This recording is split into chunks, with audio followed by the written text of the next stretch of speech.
Então, dando continuidade aqui à concepção de literatura como conhecimento, lá na estética romântica, esse Arnim eu não li, eu não sei exatamente quem é, mas ele acentua, né, que as obras poéticas não são verdadeiras não são verdadeiras daquela verdade que esperamos da história e que exigimos dos nossos semelhantes. Então, no caso, assim, a história, eu acho que nessa interpretação que ele está fazendo, a gente não teria muito o que decifrar, não teria muito o que interpretar da verdade que está nos fatos históricos. É fato, contra fatos não há argumentos, aquela velha, né?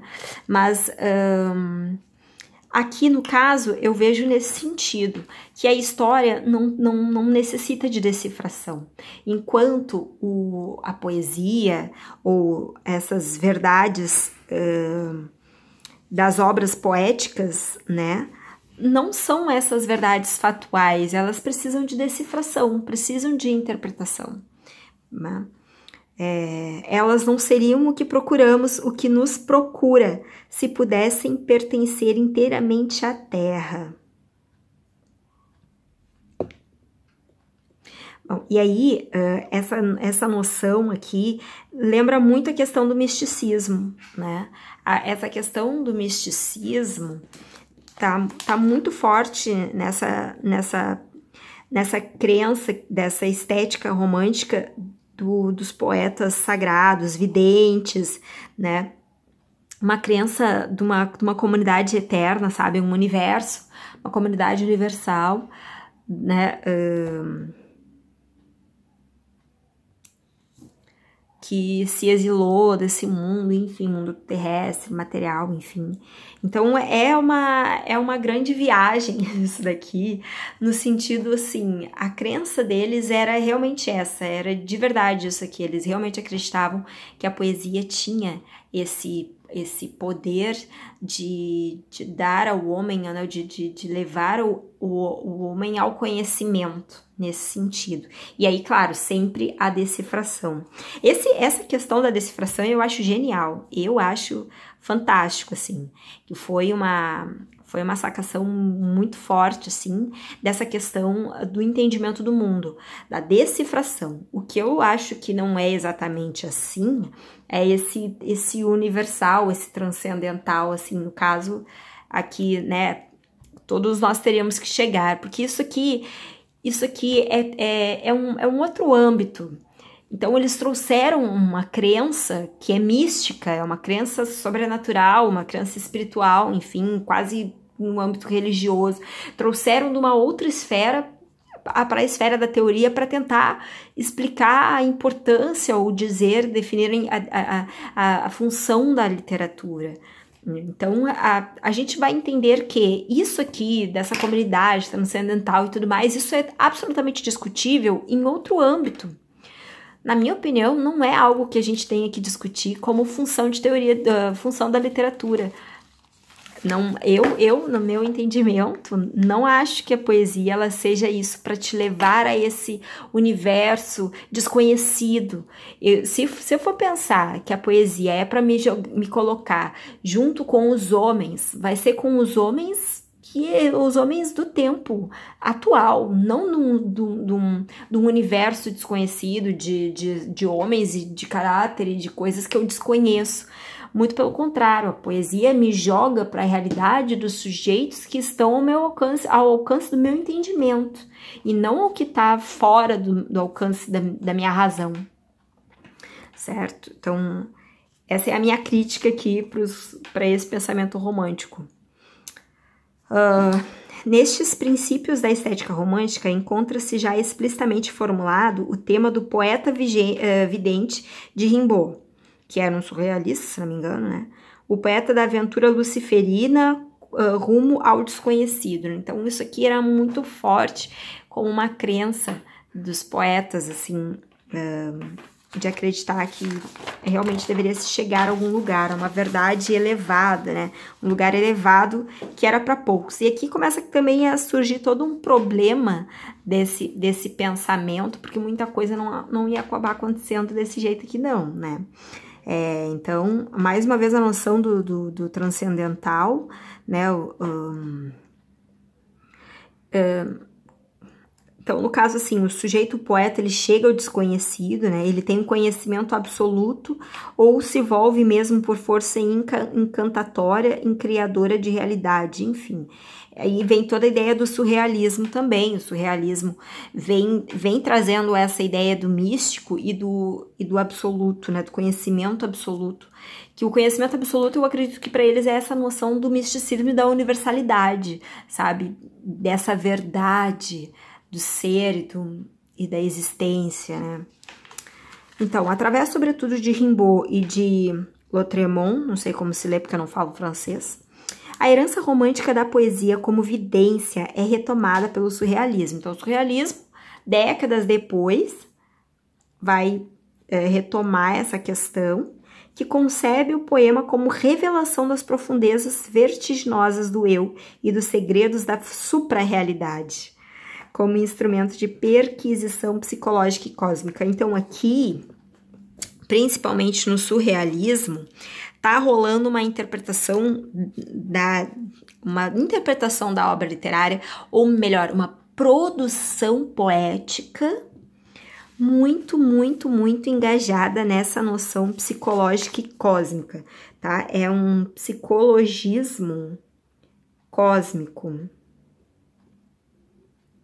Não é um psicologismo, assim, científico, né? É diferente essa psicologia aqui. E aí, bom, contemporaneamente, a questão da literatura como conhecimento tem preocupado particularmente a chamada estética simbólica ou semântica. Então, o simbolismo também vem pensar essa questão da estética simbólica, né? Então, porque o sentido assim, ó, a estética ou a poesia, ela está simbolizando coisas que no momento são desconhecidas e que até certo ponto são inatingíveis, certo? Então, a estética romântica também é simbólica. A estética acredita numa certa simbolização, sabe? Uma simbologia, digamos assim, do conhecimento, certo? E esse conhecimento simbólico está em algum lugar. E o surrealismo também sugere, né, interpreta essa possibilidade do mundo supra-real, e o simbolismo também entende uma simbologia ali penetrada na obra literária, na poesia, que se pudesse encontrar, talvez ali dissecando o poema e inclusive produzindo o poema, né? Então, no caso, poetas se empenhavam em produzir poemas com essa estética, com essa ideia, simbologia das coisas. Então, para qual a literatura, longe de constituir uma diversão ou uma atividade lúdica, representa a revelação, através das formas simbólicas da linguagem, das infinitas potencialidades obscuramente pressentidas na alma do homem. Então, aqui, quando ele fala assim, nas formas simbólicas da linguagem, aqui a gente pode pensar tranquilamente em signos, mas depois que fala nas infinitas potencialidades obscuramente pressentidas na alma humana, eu acho que isso aqui tem a ver com a interpretação.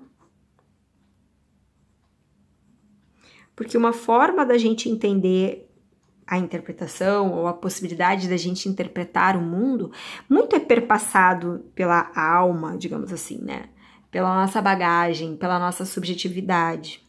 Então aqui o romântico, o simbolista, o surrealista, eles estão entendendo nesse sentido. Tanto que é uma raiz bem romântica mesmo, né? O conhecimento voltado para o sujeito, o conhecimento sobre ele está fora dele. Olha que bizarro. Conhecimento do homem fazer-se conhecer-se a si mesmo. Ele precisa buscar no fora. E esse fora não é a materialidade, não é o mundo material, não é a política. Isso mais adiante também aqui o Aguiar e Silva vai colocar bem claramente. Mas sim as ideias simbólicas do transcendentalismo, sei lá, da transcendentariedade, sabe?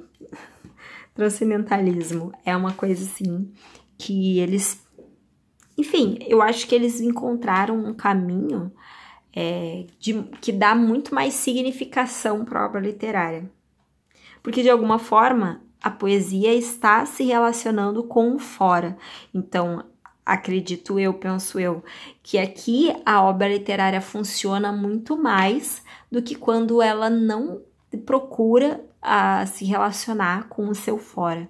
Quando a obra poética, a obra literária de qualquer gênero, evita o contato e a relação com o fora, para mim ela funciona pouco. E esse conceito de funcionamento é um conceito deleuziano também. Então, tá. Aí aqui tem uma revelação intimista lá, do sentido simbolista da coisa. Tudo bem, é bem legal, bem interessante.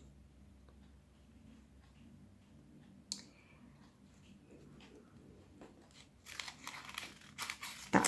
A poesia é hoje um modo de conhecimento afetivo, embora connatural, embora ainda que imperfeito, e fazendo o mesmo dessa imperfeição a sua grandeza, e por mais paradoxal que pareça, a sua perfeição mesma.